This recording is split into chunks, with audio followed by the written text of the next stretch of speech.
Coucou tout le monde, j'espère que vous allez bien. Donc je vous retrouve dans une vidéo un petit peu particulière puisque ce sera une vidéo confidence de lectrice. Donc c'est une vidéo qui m'avait été suggérée par Chano pas loin du début de l'année. En fait ça commence à dater il y a un petit moment maintenant. Et donc j'ai décidé de vous faire cette vidéo. Donc confidence en pyjama comme d'habitude, hein, ça change pas. Et donc j'avais demandé ce qu'elle entendait exactement par là, Chano, pour qu'elle me donne des pistes pour m'orienter pour cette vidéo. Donc il y a plusieurs points et donc du coup je vais y répondre un à un. Donc le premier point c'était expliquer ma passion des livres. Donc tout simplement quand j'étais petite, mon père a toujours eu l'habitude le soir quand il venait me coucher et me border de me raconter une histoire. C'était nos petits moments privilégiés à tous les deux et c'est vrai qu'il m'a fait découvrir plein de monde. Alors à l'époque c'était des contes, étant donné que j'étais toute petite. Mais c'est vrai que c'est quelque chose qui ne m'a jamais quitté et qui au fur et à mesure des années a pris de plus en plus d'ampleur jusqu'à devenir la passion que j'ai à l'heure actuelle.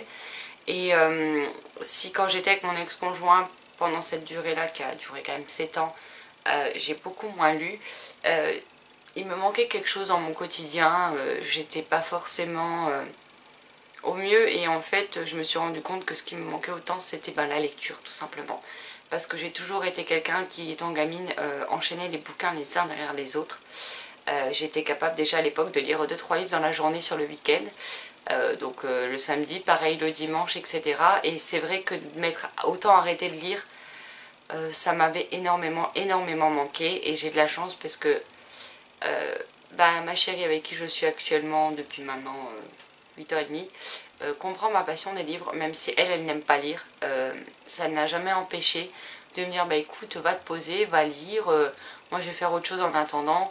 Et c'est vrai que j'ai quelqu'un, la personne avec qui je vis est très compréhensive et accepte ma passion des livres qui prend quand même, faut être honnête, beaucoup de place dans l'appartement. Après Chano me demandait d'où venait ma volonté de partager. Tout simplement parce que si mon père était un bon lecteur et ma mère également, on ne lisait pas spécialement les mêmes genres de livres et je n'avais pas spécialement grand monde dans mon entourage à qui en parler. Puisqu'à l'époque, ma meilleure amie, c'est pareil, elle lisait plus tout ce qui était des trucs horrifiques ou angoissants à la Stephen King, etc. Et pas du tout le même genre de lecture que moi. Ma soeur, ma plus de grande des deux sœurs, pareil, elle lisait mais très peu et pas forcément du tout la même chose que moi. Donc au final, j'avais personne avec qui parler de mes lectures, avec qui évacuer ma frustration ou être comprise au niveau de ma frustration à attendre un prochain tome. Et c'est vrai qu'après, au moment du phénomène Twilight, en fait, j'ai découvert qu'il existait donc plein de blogs où les gens échangeaient leurs avis, partageaient autour des livres, etc. Et c'est comme ça que je suis rentrée dans cet univers. Et puis il y a 4 ans, je me suis dit pourquoi pas moi au final. Maintenant que je lis beaucoup, c'est vrai que j'aimerais bien pouvoir échanger encore plus que ce que je le faisais avec les personnes que j'avais rencontrées au fur et à mesure des années. Et c'est vrai que c'est cette volonté de partager, cette volonté d'échanger autour d'un livre, de voir si d'autres personnes ont ressenti les mêmes choses que moi, si elles sont aussi impatientes, si au contraire tout le monde en parle mais nous on est passé à côté.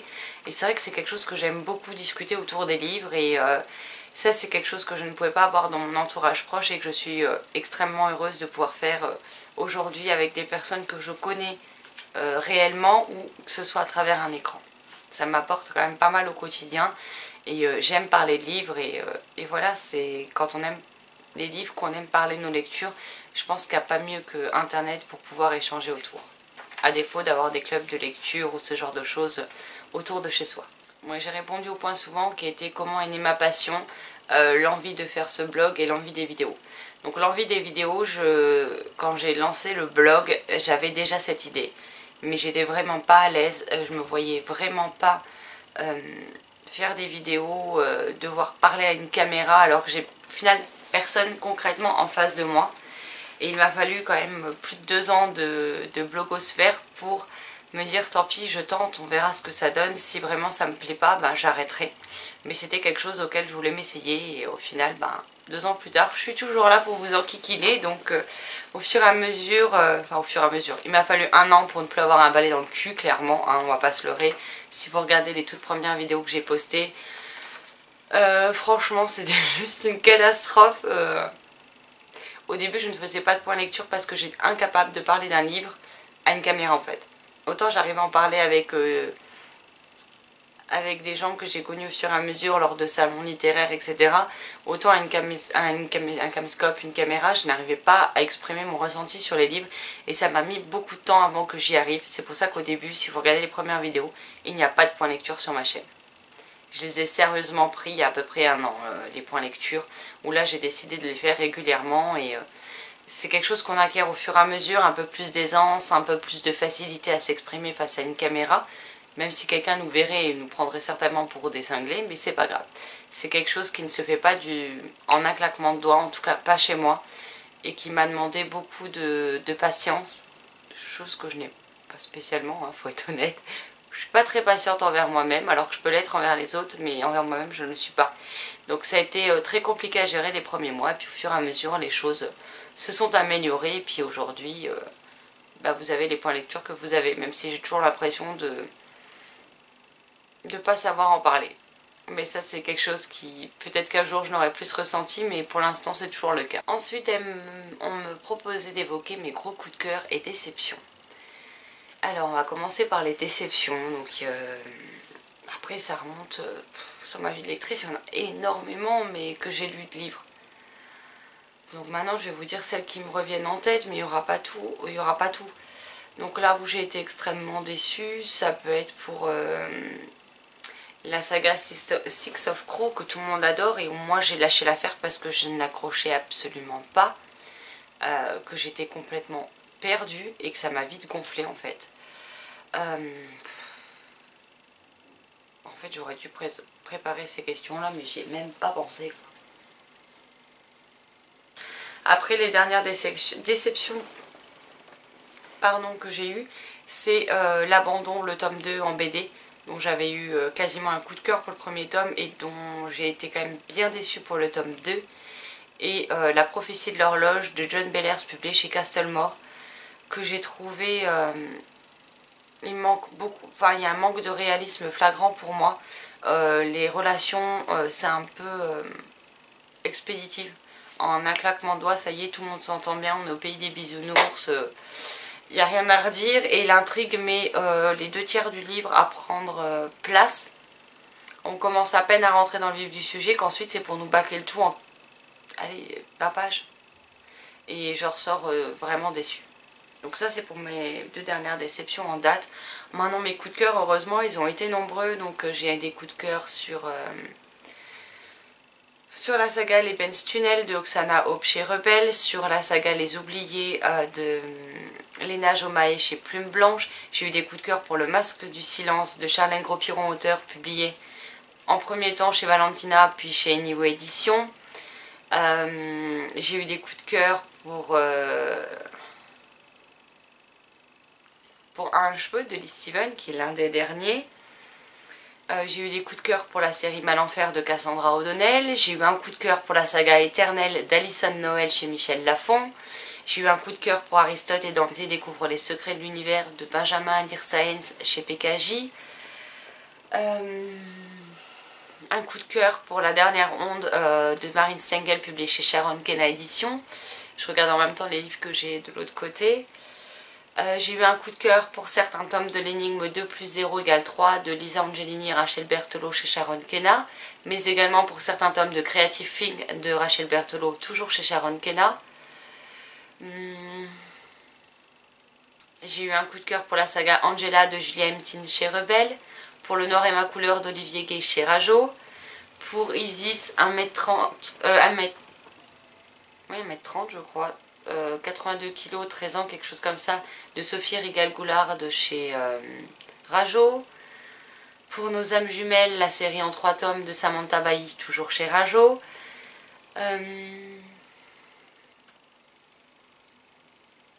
Pour la saga Let the Sky Fall de Shannon Messenger chez Lumen. J'ai eu quand même pas mal de jolis coups de cœur dans ma vie de lectrice. Mon gros coup de cœur, ça restera Roméo et Juliette de William Shakespeare. Alors les éditions sont séparées. On a Harry Potter de J.K. Rowling chez Gallimard en France.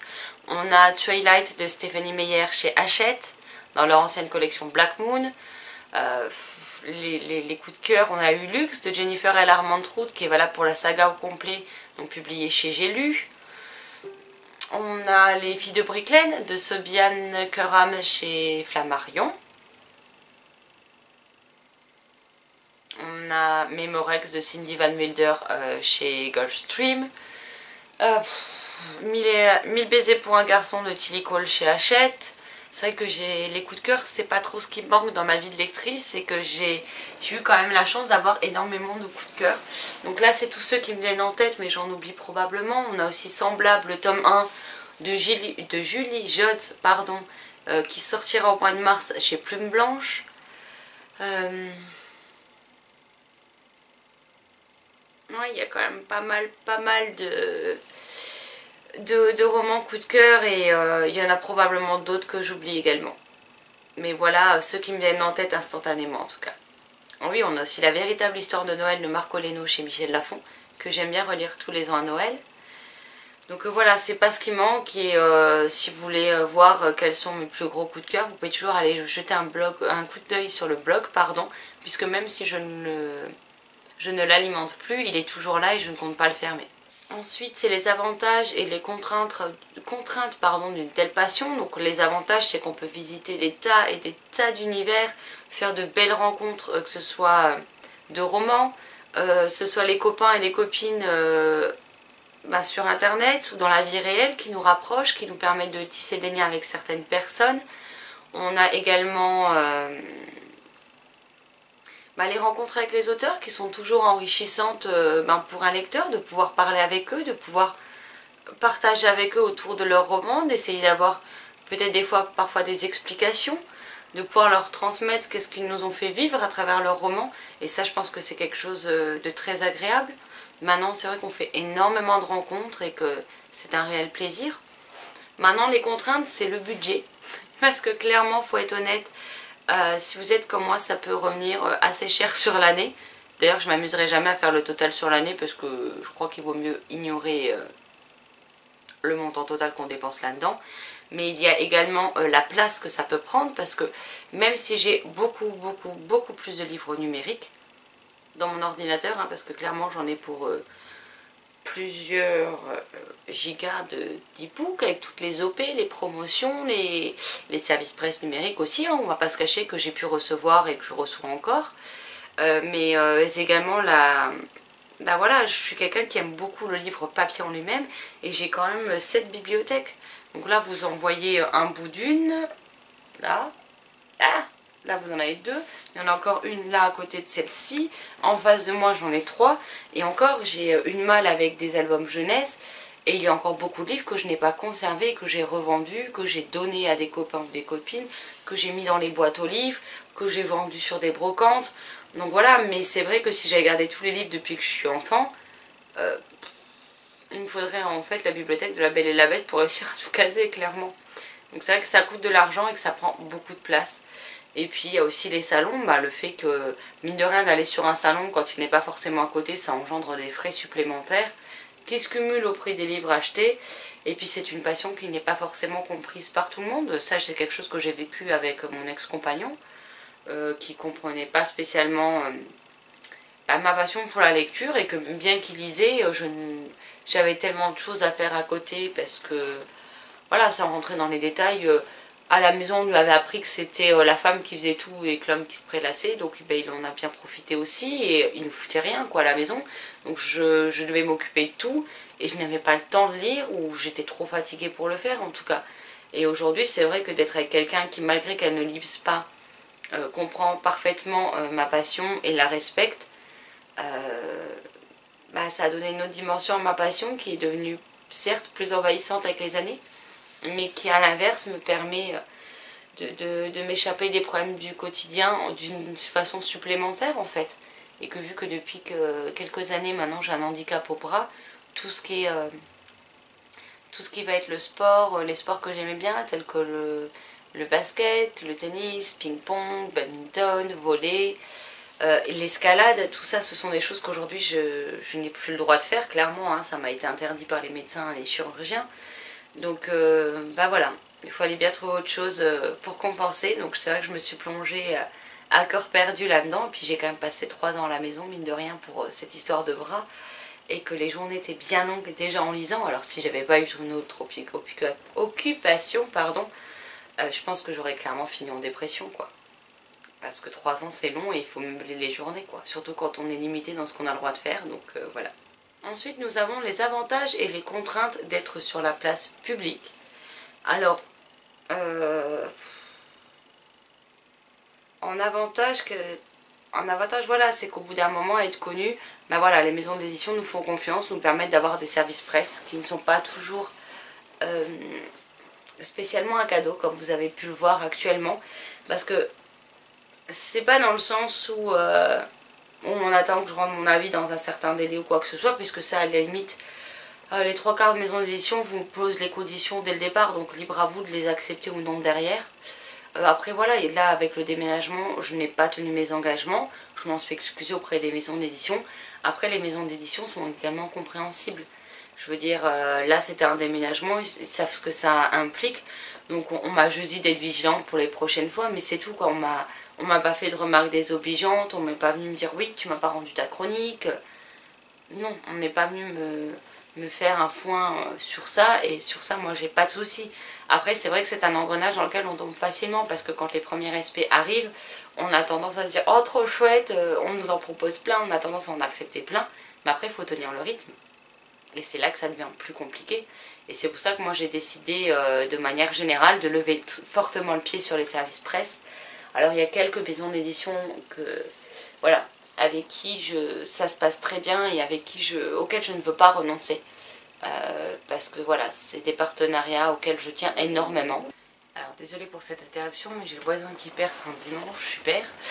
Bon, heureusement ça perce moins souvent qu'avant, mais bon, le dimanche on pourrait s'abstenir. Enfin bref. Donc je disais les autres avantages, et ben voilà les différentes rencontres que j'ai pu faire, notamment grâce à mon blog ou grâce à ma chaîne, que je n'aurais peut-être pas pu faire si j'étais restée à ma place simple, entre guillemets, de lectrice. Mais aussi les rencontres avec les auteurs, les maisons d'édition sur les salons, où c'est toujours plaisant d'être reconnu. C'est toujours plaisant quand on voit que nos avis ont marqué un auteur ou une maison d'édition. Je veux dire, c'est quand même quelque chose qui fait plaisir, hein, faut pas se leurrer. Maintenant, les inconvénients à mon niveau. Bon, le voisin semble s'être arrêté de percer, de taper au marteau, donc je vais peut-être enfin réussir à terminer cette vidéo. Donc, où en étions-nous? Ah oui, donc mes objectifs. Donc là, mes objectifs, c'est de me concentrer exclusivement donc, sur la chaîne Booktube. Tout simplement parce que voilà, le blog me demandait beaucoup trop de temps pour mettre à jour un article, pour écrire une chronique, et je n'avais plus malheureusement ce temps. Parce que si je passais mon temps à alimenter le blog, bah, je n'avais plus le temps pour lire, donc il y avait de moins en moins de contenu, et c'est quand même pas le but en fait. Et les vidéos, maintenant que j'ai un peu plus d'aisance pour les faire, ça me prend beaucoup moins de temps quand même, il faut être honnête. Je divise minimum par 2 le temps de faire une vidéo quand elles sont très longues par rapport à une vidéo entre le moment où je la tourne et que je la monte, hein. Donc quand même, par rapport à une seule chronique, des fois on divise même le temps par 3 ou 4 selon les vidéos. Pour les plus longues je parle, hein. Alors les plus courtes ça me fait un gain de temps considérable. Et puis je trouve ça un peu sympa aussi de proposer des avis d'une autre manière. Je trouve qu'au final la chaîne qui me faisait si peur et dont j'aurais pas parié 1 euro dessus, au final prend plus en plus d'importance dans mon quotidien, et j'aime ça. Donc je me consacre plutôt sur la chaîne. Après dans mes objectifs, j'ai pas pour objectif de passer aux 1000 abonnés ou plus. J'ai dans les 300 et quelques abonnés sur la chaîne Booktube, j'ai un peu plus de 400 abonnés sur la page Facebook, et honnêtement j'en suis déjà bien satisfaite. Je n'ai pas pour vocation que ma chaîne devienne grande, que ma chaîne devienne monétisée ou je ne sais quoi. Je fais ça pour le plaisir, pour partager avec un nombre de personnes assez restreint, et je dois dire que je suis pas quelqu'un qui serait à l'aise si ma chaîne venait à prendre beaucoup trop d'ampleur en fait.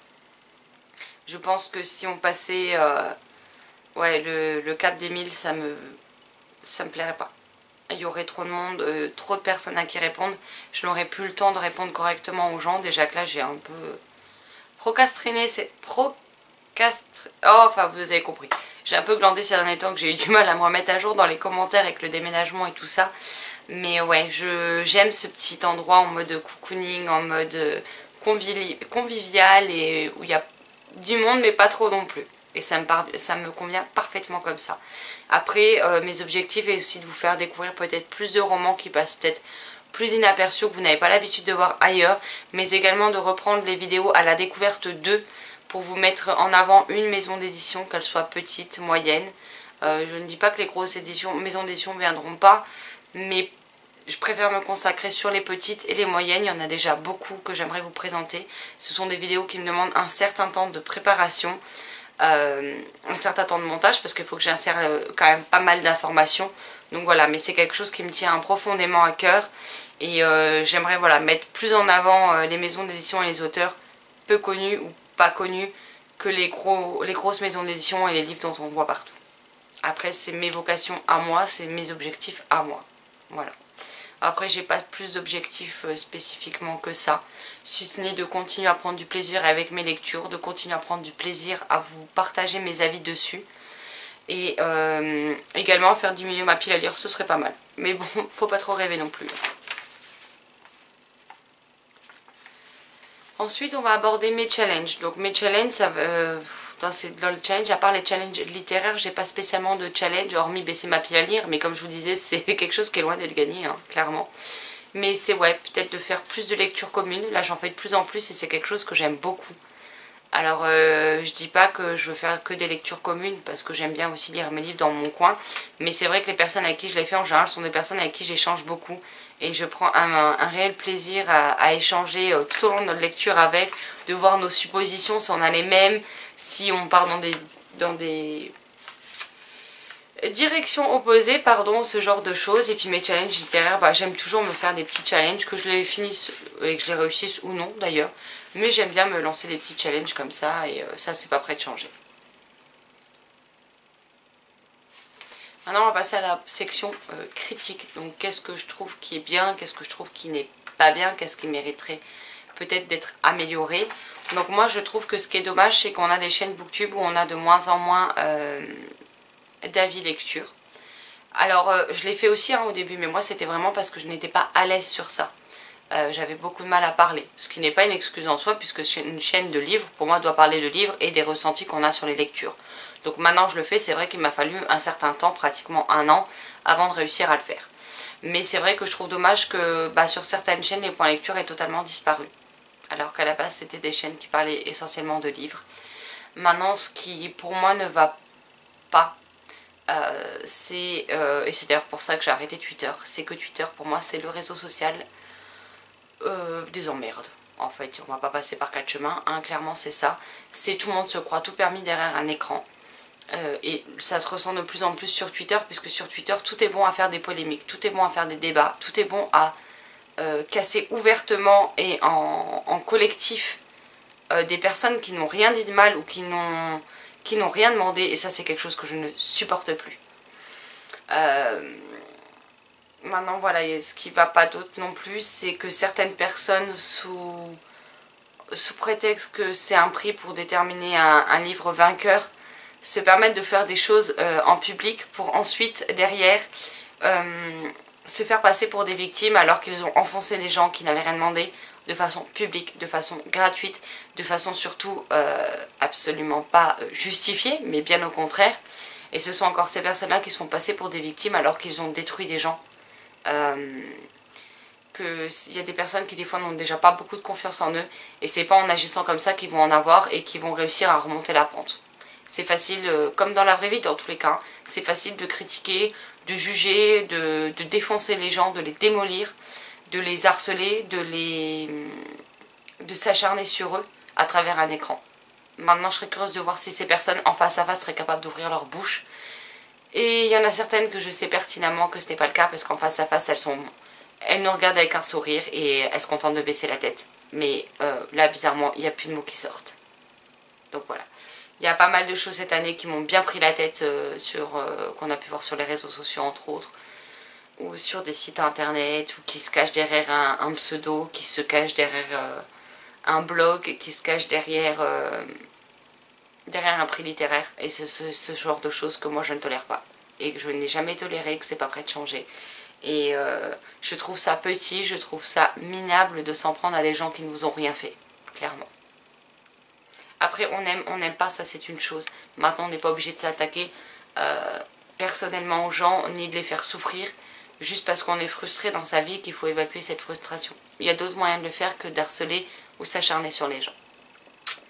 Maintenant dans les choses qui vont bien, c'est qu'il y a de plus en plus de monde qui échangent leurs avis, que ce soit sur Instagram, sur Facebook, sur des blogs, sur des chaînes, et je trouve ça bien qu'au final certaines personnes qui n'osaient pas jusque là décident de se lancer, décident de partager à leur tour, ou simplement des fois de laisser des commentaires, de se mettre à échanger, même si je sais que pour être passé par là il y a quelques années, que c'est pas toujours simple, ne serait-ce que de laisser un commentaire. On regarde souvent, on met des j'aime, mais on laisse pas spécialement de commentaires, mais je trouve ça bien que les gens se lancent de plus en plus.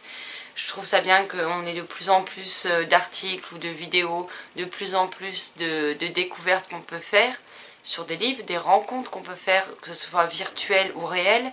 Et ça c'est quelque chose que j'aime infiniment.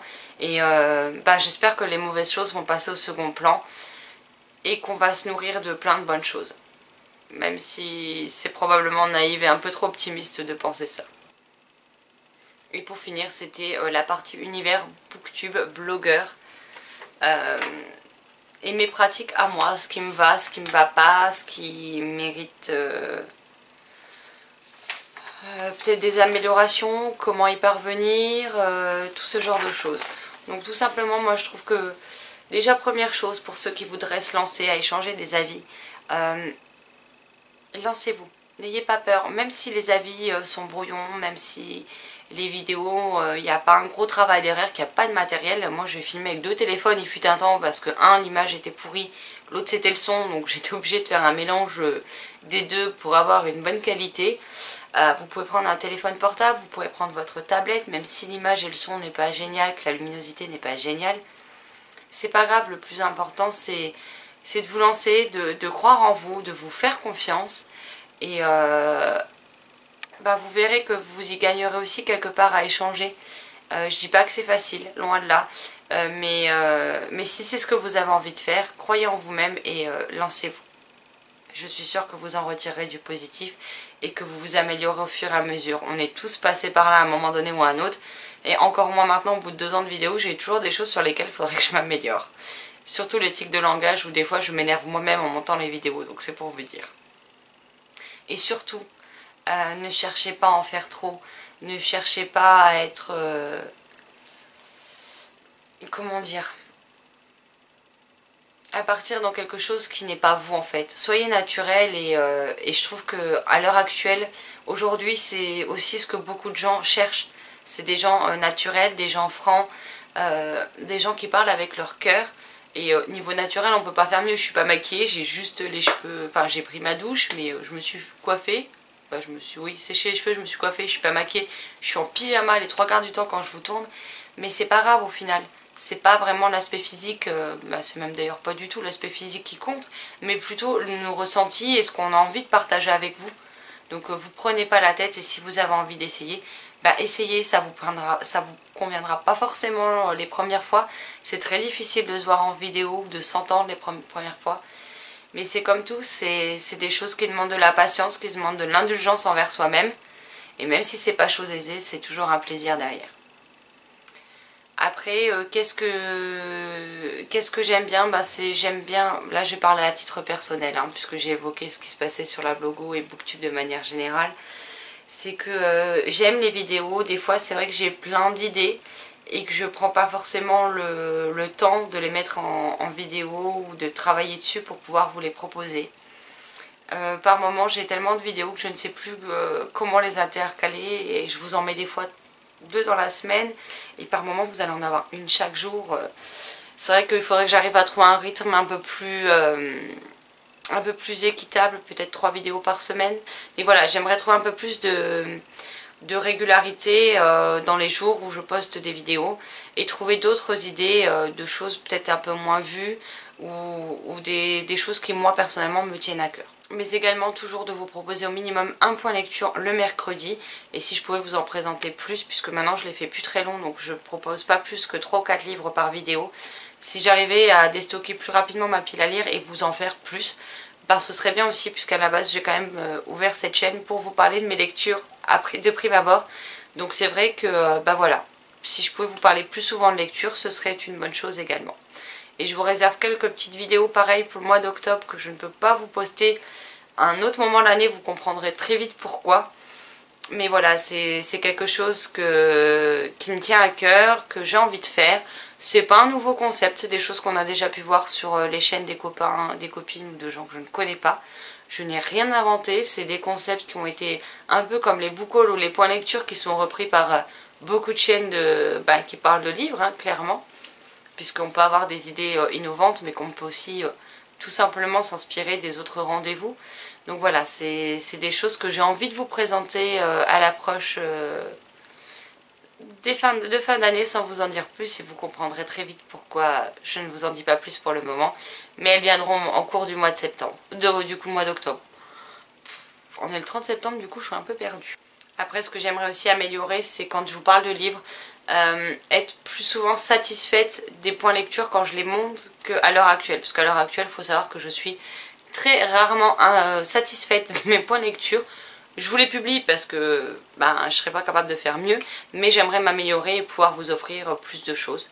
Et puis je compte aussi investir dans une softbox pour l'hiver, puisque je suis pas sûre d'avoir suffisamment de luminosité sinon l'hiver pour vous tourner des vidéos. Et que voilà, tant que je l'aurai pas, je me servirai de la lampe, mais ça fait une lumière assez jaunâtre qui est peut-être pas spécialement agréable pour vous. Donc je vais voir, je sais qu'il y en a une vingtaine d'euros sur Amazon. Donc je compte pas m'équiper d'un matériel hors du commun, de prendre un micro, de prendre des softbox et des lumières de partout, des trucs réfléchissants, non. Je veux juste une petite softbox pour avoir un peu de lumière équivalent à la lumière naturelle, et puis ça ira déjà très bien. Donc voilà, j'ai pas mal d'idées qui fourmillent en tête, maintenant il faut que ça se concrétise, que je garde des traces de ça, parce que j'ai clairement j'ai une mémoire de poisson rouge, donc voilà. La fatigue des dernières années n'aidant pas non plus, c'est vrai que du coup on a du mal à se souvenir de tout. Et c'est pour ça que j'ai 50 carnets, 50 feuilles partout sur mon bureau avec plein de choses décrites. Et même comme ça j'arrive à en oublier, hein, faut pas se leurrer. Donc voilà pour cette vidéo confidence d'une lectrice. Si vous avez d'autres thématiques que vous aimeriez que j'aborde, si vous avez des questions plus précises, n'hésitez pas à me les poser en commentaire. Voilà, j'espère que donc cette vidéo vous aura plu. Chano, j'espère que si tu passes par là, que tu regardes cette vidéo, ça répondra plus ou moins à ce que tu voulais. S'il y a des choses que j'ai oubliées ou que je n'ai pas pris dans le bon sens, n'hésite pas à me le dire en commentaire, parce que moi je l'ai interprété comme ça, mais c'était peut-être pas dans ce sens-là que toi tu le voulais. Donc n'hésite pas à me le dire. Pareil pour vous, si vous voulez que j'aborde un sujet dans une autre direction. Pareil, faites-vous plaisir dans les commentaires, je me ferai comme d'habitude une joie de vous répondre. Sur ce, je vous laisse là pour cette vidéo. Je vous souhaite une excellente journée, de belles lectures, et je vous dis à très vite dans une prochaine vidéo. Bye bye.